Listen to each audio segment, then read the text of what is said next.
விருதுநகர் மாவட்டம் கிருஷ்ணன் கோவிலில் கல்வி பணியில் கடந்த 34 ஆண்டுகளாக சிறப்பாக சேவையாற்றி வரும் VPMM கல்வி நிறுவனங்கள், கலை மற்றும் அறிவியல் கல்லூரி, பொறியியல் கல்லூரி, நர்சிங் கல்லூரி, கல்வியியல் கல்லூரி உள்ளிட்ட பல்வேறு கல்வி நிறுவனங்கள் ஒரே வளாகத்தில். கனகராஜ் சார், நீங்க இல்லைங்க, இப்போ சர்ச்சை என்னன்னா, நிறைய காங்கிரஸ் பற்றி சகோதரர் ரவீந்திரன் துரைசாமி அவர்கள் சிலது உண்மையை பேசுனாரு, சிலது பொய்யை பேசுகிறாரு. நான் அதுக்குள்ளே போக விரும்பல, அது அவருடைய கருத்துரிமை, நான் விட்டுறேன். நான் என்ன சொல்ல வரேன்னா, டீலிமிட்டேஷனை பொறுத்தவரையிலும் நமக்கு லிமிட்டேஷன், லிமிட்டேஷன் நமக்கு நம்மளை கட்டுப்படுத்துகிறாங்க. இப்போ டீலிமிட்டேஷன் காங்கிரஸ் பிஜேபி எகெயின்ஸ்டாக இருக்குன்றது எல்லாருக்கும் தெரியும். அது அகில இந்திய தலைவர் திரு ராகுல் காந்தி அவர்களுடைய சென்னை வந்தப்போ அவருடைய எதிர்ப்பை சொல்லியிருந்தார், காட்டியிருந்தார். நான் இப்போ டிஎம்கே நீங்கள் கேட்ட கொஸ்டின் எல்லாத்துக்கிட்டையும் கேட்டீங்க, அது ரொம்ப இம்பார்ட்டன்ட் கொஸ்டின். அதாவது டிஎம்கே சடனாக இப்போ யூடர்ன் பிஜேபி பக்கம் இந்த டீலிமிட்டேஷனுக்கு ஏன் இது பண்ணுறாங்க அப்படின்னா, எங்கே பண்ணுறாங்க இல்லை சொல்கிறேன், சப்போர்ட் பண்ணுறதுக்கு. அதாவது ஃபேராக இருந்தால், டீலிமிட்டேஷன் ஃபேராக இருந்தால் நாங்கள் ஆதரவு தரோம். இதுதான் அவங்க டிஎம்கேனுடைய நிலைப்பாடு. ஆமாம், காங்கிரஸுடைய தொடக்க நிலைப்பாடும் ஃபேர் டீலிமிட்டேஷன் தானே. இப்போ தான் நோ டீலிமிட்டேஷன். அதான் இப்போ நோ டீலிமிட்டேஷன் சொல்லியிருக்கோம். ஏன்னா அதில் ஆராய்ந்து பார்க்கும்போது இப்போ பிஜேபி டீலிமிட்டேஷன் கொண்டு வந்தாங்கன்னா என்ன பாதிப்புகள்ன்றத நம்ம நார்த் இந்தியா சவுத் இந்தியா எடுத்துக்கிட்டோம்னா, நம்ம இப்போ இருக்கிற 129 சீட்டு ஒரே ஒரு நாளைக்கு ஃபேர் டீலிமிட்டேஷன் முதல்ல நீங்கள் கேட்டீங்க, திமுகவும் கேட்டுச்சு. அந்த ஃபேர் லிமிட்டேஷன் இருக்குதுன்னா திமுக வாக்களிக்க போகுது. அதானே ஜனநாயகத்தில். நீங்கள் சென்சஸே எடுக்கல, எஸ்ஐஆரை எப்படி அவசர கதியில் நீங்கள் இன்ட்ரடியூஸ் பண்ணாங்க. இப்போ என்ன இஷ்யூ, நீங்கள் ஒரு டீலிமிட்டேஷன் மீட்டிங்க்கு சிஎம் பாராளுமன்ற உறுப்பினர்களுக்கு கடிதம் மூலமாக கூப்பிடுறாரு, போகலாம். ஏன் போகல?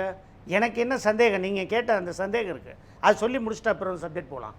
அது அவங்க என்னென்னா, எனக்கும் அந்த சந்தேகம் என்னென்னா, இப்போ எதிர்க்கட்சி தலைவர், சட்டமன்ற எதிர்க்கட்சி தலைவர் திரு 900 கோடி, நீங்கள் 900 crores டிஎம்கேவுக்கு மார்டின்கிட்டேருந்து போயிருக்கு அப்படின்ற ஒரு இஷ்யூ வந்தது.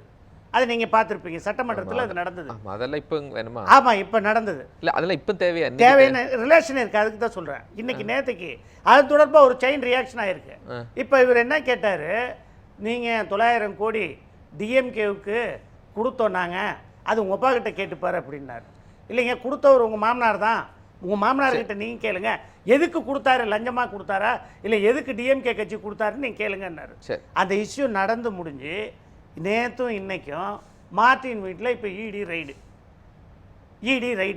இப்போ இந்த இடி ரைடாக அவங்க வீட்டில் நடக்கிறதுக்கு நான் எப்படி பார்க்குறேன்னா, ஒருவேளை டிஎம்கேல சட்டசபையில் திரு எதிர்க்கட்சி தலைவர், மாண்புமிகு எதிர்க்கட்சி தலைவர் கேள்வி கேட்டதுனால இன்னைக்கு பிஜேபி உடனே ஆக்ஷன் எடுத்துட்டாங்களோ அப்படின்னு நினைக்க தோணுது. ஏன்னா இந்த இடி ஐடி சிபிஐ இதையெல்லாம் பொறுத்து நம்ம பார்த்தோம்னா அவங்க எப்பவுமே பாஜகவினுடைய ஏவல் துறை, அது நல்லாவே தெரியும்.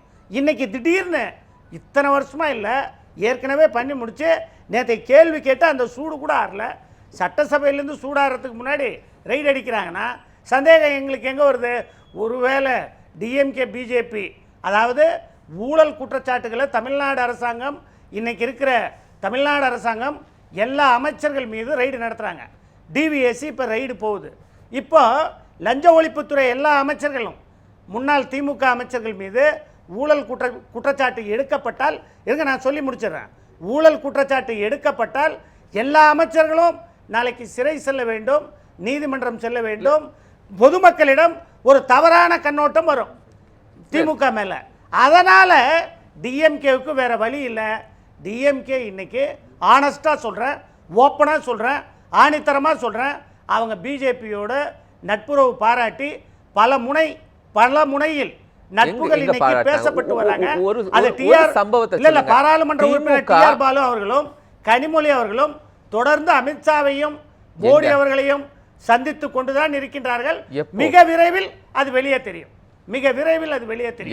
நீங்க தேர்தல், நீங்க இப்ப இங்க ஆக்ஷன் அதிகமாகட்டும், ரைடு அதிகமாகட்டும், அமைச்சர்கள் உள்ளே போகட்டும், லஞ்ச ஒழிப்புத்துறை அதனுடைய கடமையை செஞ்சாங்கன்னா, டாஸ்மாக் செந்தில் பாலாஜிலிருந்து கேஎன் நேரு பண்ண ஊழல், மைன்ஸில் நடந்த ஊழல், மின்சாரத்தில் நடந்த ஊழல், எல்லா ஊழல்களையும் ஊரக வளர்ச்சித்துறையில் நடந்த ஊழல், அறநிலையத்துறையில் நடந்த ஊழல், இதெல்லாம் நாளைக்கு வந்ததுன்னா டிஎம்கே ஷட்டர் ஆகிடும், மக்கள்கிட்ட போக முடியாது.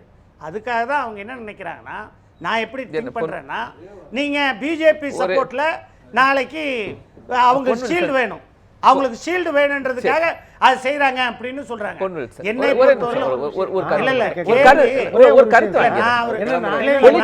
கருத்துல இடைப்படவே இல்லை. நான் எங்கேயாவது பேசினேன், காங்கிரஸ்க்கு எதிராக பேசினதை நான் ஏதாவது பேசினேன். தமிழ்நாட்டிற்கு 7.18க்கு மேல தமிழ்நாட்டிற்கு ஒரு நல்லது நடக்கிறது என்றால் அது பிஜேபி செய்யக்கூடாதா, இல்ல மோடி செய்யக்கூடாதா, இல்ல அது தமிழ்நாட்டில் இருக்கிறவங்க ஆதரிக்க கூடாதா? இதுதான் கேள்வி. இப்போ தமிழ்நாட்டுக்கு அநியாயம் நடந்தா எதிர்க்கலாம் எல்லாரும், ஒருவேளை நியாயம் நடந்தா அதை ஆதரிக்க கூடாதா? சரிங்க, நான் இப்போ ஆதரிக்கிறேங்க. ஒரே ஒரு புள்ளியில சொல்றேங்க, தென்னிந்தியாவில் இருக்கிறவங்களுக்கு பிரதமர் பதவி உறுதி செய்யப்படட்டும், இல்லை இப்ப துணை பிரதமர் எல் முருகன் அவர்களுக்கு பிஜேபியில் இருக்க எம்பி மினிஸ்டர் அவர்களுக்கு துணை பிரதம மந்திரி கொடுக்க சொல்லுங்க, நான் ஆதரிக்கிறேங்க. கொடுக்க முன் வருவாங்களா? அதே மாதிரி கொடுக்க முன் வருவாங்களா? கொடுத்ததே சர்தார் வல்லபாய் பட்டேல் கொடுத்தது 2019ல தென்னிந்தியாவுல இருக்கிற சசி தரூர் எங்களுடைய பிரதமர் வேட்பாளர் சொல்லிட்டோம். மெதுவா பேசுங்க, நான் மெதுவா தான் பேசுறேன். நாங்க ஆதரிக்கிறோம். நீங்க ஏங்க சத்தம் போட்டு ஊராங்க? இத ஆதரிக்கிறோம் நாங்க. நான் என்ன சம்பந்தம் இல்லாம பேசுறீங்க. நீங்க இப்ப பிரதமர் பதவின்றது என்னை பொறுத்தவரை டீலிமிட்டேஷன்னா தென்னிந்தியாவுக்கே இது பாதகமானது. ஏன்னா 129 இருந்து நம்ம இருக்கிற எம்பிஸ், டோட்டல் எம்பிஸ் 129 தென்னிந்தியாவில், அந்த ஸ்ட்ரென்த் வந்து நாளைக்கு 7% ப்ளஸ் கொடுத்தாலும் எவ்வளோ இன்க்ரீஸ் ஆகும்னா 190 வரையிலும் தான் போகும். அகிலேஷ் யாதவ் ஃபேர் டீலிமிட்டேஷன் கேட்பாரா, நோ டீலிமிட்டேஷன் சொல்லுவாரா? சார் அது அகிலேஷ் யாதவ் கட்சி தான் சார் முடிவு செய்யணும். நானா இப்போ அகிலேஷ் யாதவ் கட்சி இந்தியா இல்ல, நீங்க அகிலேஷ் யாதவ் கட்சியா? இந்தியா கூட்டணியில தான் இருக்காங்கன்னா இந்தியா கூட்டணி பிளாக்ல அவங்க பேசணும். ஆமா, அது அவர் என்ன சொல்லுவாரு? அது எடுக்கும்போது தான் சொல்லுவாங்க. இந்தியா கூட்டணியில இப்போ ஃபேர் டீலிமிட்டேஷன் ஒத்துக்கறாங்களா, நோ டீலிமிட்டேஷன்? நோ டீலிமிட்டேஷன்ங்க. என்னை பொறுத்தவரையிலும் எங்களுடைய எங்க தலைவர் ராகுல் காந்தி அவர்கள் நோ டீலிமிட்டேஷனே சொல்லிட்டாரு. ஏங்க இது வந்து போச்சுன்னா BJP delimitation, north India delimitation சொல்லலாம், அதுதான் வரும். பிஜேபி அகிலேஷ் யாதவ் என்ன சொல்லுவாரு? ஏங்க அகிலேஷ் யாதவ், தேஜஸ்வி யாதவ் என்ன சொல்லுவாரு? அவங்க டெசிஷன் அவங்க தாங்க எடுப்பாங்க. ஹேமந்த் சோரன் என்ன சொல்லுவாரு? சார் அது அவங்க டெசிஷன் அவங்க தான் எடுப்பாங்க. நம்ம அனுமானத்துல எப்படி பேச முடியும்? இந்தியா கூட்டணி சிதறும்ல? என்னங்க இந்தியா கூட்டணி சிதறும்ல? சிதறுன்னு நீங்க இப்ப சொல்றீங்க. அது இஷ்யூ பேஸ்ல நீங்க கருத்து வேறுபாடுகள் இருக்கலாம், கருத்து வேறுபாடுகள் வரலாம். எல்லா கூட்டணிலையும் வந்தது. அப்போ ஃபேர் டீலிமிட்டேஷன் அகிலேஷ் யாதவ், ஹேமந்த் சோரன், தேஜஸ்வி யாதவ், முக ஸ்டாலின் எல்லாரும் சேர்ந்தா அவங்கள சேர்ந்து ஒரு யூனியன் ஃபார்ம் பண்ணிடுவாங்கல்ல, காங்கிரஸ் அங்க தனித்து விடப்படும்ல? எங்க யூனியன் ஃபார்ம் பண்ணாங்க? இப்போ யூனியன் ஃபார்ம் பண்றதுக்கு இப்போ திமுகவுக்கு வேற வழியே இல்லைங்க. யூனியன் ஃபார்ம் பண்றது அவங்க நோக்கமே இல்லை. இப்போ அவங்க பிஜேபி சப்போர்ட் நிலைப்பாடு தான் எடுக்கிறாங்க, அதுதான் அவங்க நோக்கம். எங்க கட்சியை காப்பாற்றணுமா, கழகத்தை காப்பாற்றணுமா, தமிழ்நாட்டுக்கு நிறைய எம்பிக்கள் கிடைக்கிறாங்க அப்படின்னா அது ஒத்துக்கிட்டு தானே ஆகணும். இது தமிழ்நாட்டுக்கு நீங்க நிறைய எம்பி கொடுக்குறீங்கன்னு சொல்லி எந்த போர்வையில சொல்றீங்க? எந்த புள்ளியில? அவங்க சொல்லக்கூடிய 7.18% ஃபிக்ஸ் பண்ணாங்கன்னா தமிழ்நாட்டுக்கு நிறைய எம்பிக்கள் கிடைக்கும். எவ்வளவு எம்பி வரும்? அதை நான் கணக்கு போட்டு சொல்லிட்டேன் உங்ககிட்ட. அதே இதுல நார்த் இந்தியால எவ்வளவு வருது? ஏங்க இருங்க, நான் 800 கணக்கு போட்டு உங்களுக்கு சொல்றேன். 7.18 இருங்க, நான் 7.18 அதே ரேஷியோல நம்பர்ஸ் கூடும். ஏங்க நியூ பார்லிமெண்ட் கொண்டு வரும்போது எதுக்குங்க நீங்க 800 மே 23ல 850 சீட் வச்சு பார்லிமெண்ட் கட்டினீங்க? யாரை கேட்டு கட்டினீங்க? அஜெண்டா என்ன? ஏங்க அது இன்டென்ஷன் வந்து பேடா குட்டா? நீங்க முதல்ல அதுக்கு பதில் சொல்லுங்க. நீங்க ஒரு புதிய பாராளுமன்ற வளாகம் நீங்க சொல்லுங்க, பேடா குட்டா? 850 சீட் நீங்க வச்சு கட்டுறீங்க. பேடா நீங்க சொல்லுங்க. பேடுன்னு சொல்றேன், இல்லீகல் இன்டென்ஷன் சொல்றேன், மோட்டிவே தப்பானதுன்னு சொல்றேன். ஏன் சொல்றேன்னா நீங்க டீலிமிட்டேஷன் பண்ணாம சீட்டு எப்படி நீங்க உருவாக்குவீங்க? மே 28 23ல எப்படி அந்த பாராளுமன்ற வளாகத்தில் 850 சீட்டை நீங்க இருக்கைகளை எண்ணிக்கைகள் ஏற்படுத்துறீங்க? அது எங்களுக்கு டவுட் வராதா? நான் அன்னைக்கே இங்க இதே அரங்கத்தில் சொன்னோமே, நம்ம கூட பேசியிருக்கோமே, எப்படி எதனால அதை பண்றாங்க?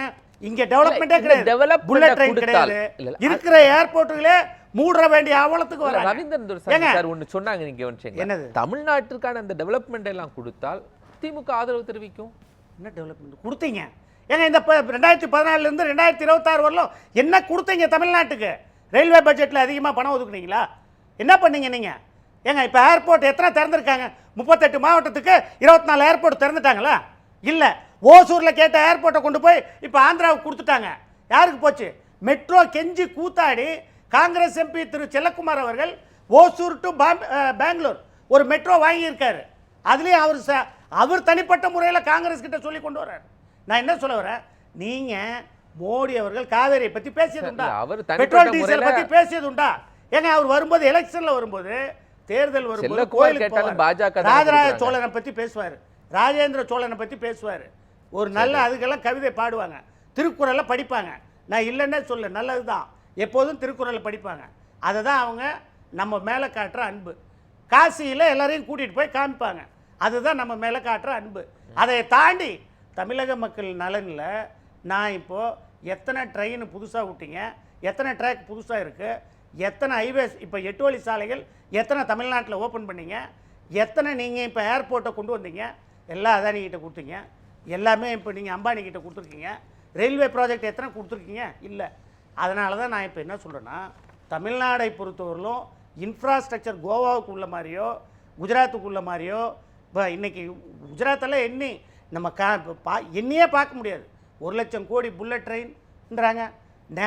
ஆர்டிஃபிஷியல் ஃபாரஸ்ட் ஒன்று 10,000 ஏக்கர்ஸில் ரெடி பண்ணியிருக்காங்க. இன்றைக்கி குஜராத் அகமதாபாத்தும் பூனேவும் எங்கேயோ இருக்குது, நம்ம எங்கேயோ இருக்கிறோம். நீங்கள் நம்ம டெவலப்மெண்ட்டு டபுள் இன்ஜின் சர்க்கார்னு சொன்ன காவிரி பற்றி பேசுறது இல்லை. எடியூரப்பா இபிஎஸ் பிஜேபி இருந்தப்போ ட்ரிபிள் இன்ஜின் சர்க்கார் காவிரியை கொடுத்துருக்கலாம், செய்யல. அப்பெல்லாம் இவங்க எதுவுமே பண்ணாமல் இப்போ டீலிமிட்டேஷனுக்கு ஒரு மீட்டிங் கூப்பிட்டா வந்து கலந்துக்கிட்டு போகலாம், நாங்கள் சப்போர்ட் பண்ணுறோம், பண்ணல. அதை சொல்லாமல் எங்களுக்கு வந்து இல்ல இன்னொரு கூட்டம், அதுக்கு நீங்க ஒரு புது காரணத்தை கற்பிக்கிறீங்க. இருங்க, இவங்க ஏற்கனவே அவங்க விளக்கத்தை கொடுத்துட்டாங்க, ஏன் போகல அப்படிங்கிற விளக்கத்தை திமுக இருங்க. நான் சொல்றேன், 1995ல காவிரிக்காக மறைந்த முதல்வர் செல்வி ஜெயலலிதா அவர்கள் ஒரு கூட்டத்தை கூட்டினாங்க. அன்னைக்கு டிஎம்கே பாய்காட் பண்ணாங்க. ஏன் பாய்காட் பண்ணாங்க? காவிரிக்காக ராஜினாமா செய்த தன்னுடைய அமைச்சர் பதவியை. என்னுடைய பார்வையெல்லாம் நான் ஏற்கனவே சொல்லியிருக்கேன், மிக உறுதியாக நான் சொல்கிறேன். தாவேக்கா காங்கிரஸ் கூட்டணியை பலப்படுத்த தான் எங்கள் தலைவர் அப்படி சொல்லியிருக்காரு. சரி, எங்களை பொறுத்தவரையிலும் திமுக பாஜக கூட்டணி ஏற்கனவே முடிவான கூட்டணி. அதன் தொடர்ச்சியாக தான் இந்த ரெய்டு கோயம்புத்தூரில் நடந்தது. அதனால தான் மார்ட்டின் வீட்டில் ரெய்டு. இது போல் இருந்தால் அவங்க ஊழல் அமைச்சர்களை எல்லாம் நாளைய ஊழல் அமைச்சர்களை காப்பாற்றுவதற்காக திமுக இன்றைக்கு தன்னுடைய கழகத்தை காப்பாற்றுவதற்காக, குடும்பத்தை காப்பாற்றுவதற்காக பிஜேபியோடு அவர்கள் கை கோர்ப்பார்கள். அதே நேரம் ஏற்கனவே 95லேயே ஜெயலலிதா அவர்கள் எல்லாருக்கும் கடிதம் போட்டு வந்ததில் பாய்காட் பண்ணவங்க தான் டிஎம்கே. அது மட்டும் இல்லாமல் டிஆர் பாலு அவர்கள் எல்லா எம்பிஸ்க்கும் லெட்டர் போட்டிருக்காரு, எஸ்ஐஆர் விஷயத்தில், நீட் விஷயத்தில், அது ஹிந்தி லாங்குவேஜ் விஷயத்தில், எல்லா விஷயத்துக்கும் அவங்க எல்லா கட்சிக்காரர்களுக்கும் அவங்க அணுகி லெட்டர் போட்டு பார்த்துருக்காங்க கட்சியை தாண்டி. அது மாதிரி தான் இவரும் எழுதியிருக்காரு. அதுக்காக இவங்களுடைய வெளிநடப்பு என்பது இவர்களுடைய தனிப்பட்ட லாபம், மோடியினுடைய லாபம். மோடிக்கு சாமரம் வீச வேண்டும். தமிழ்நாட்டில் இனிமேல் டிஎம்கே பிஜேபின்னு ஒன்று வந்ததுன்னா கண்டிப்பாக தமிழக மக்கள் கண்டிப்பாக அவர்கள் பின்னால் நிற்க மாட்டார்கள், அவர்களுக்கு பூஜ்யம் தான் வரும். நன்றி.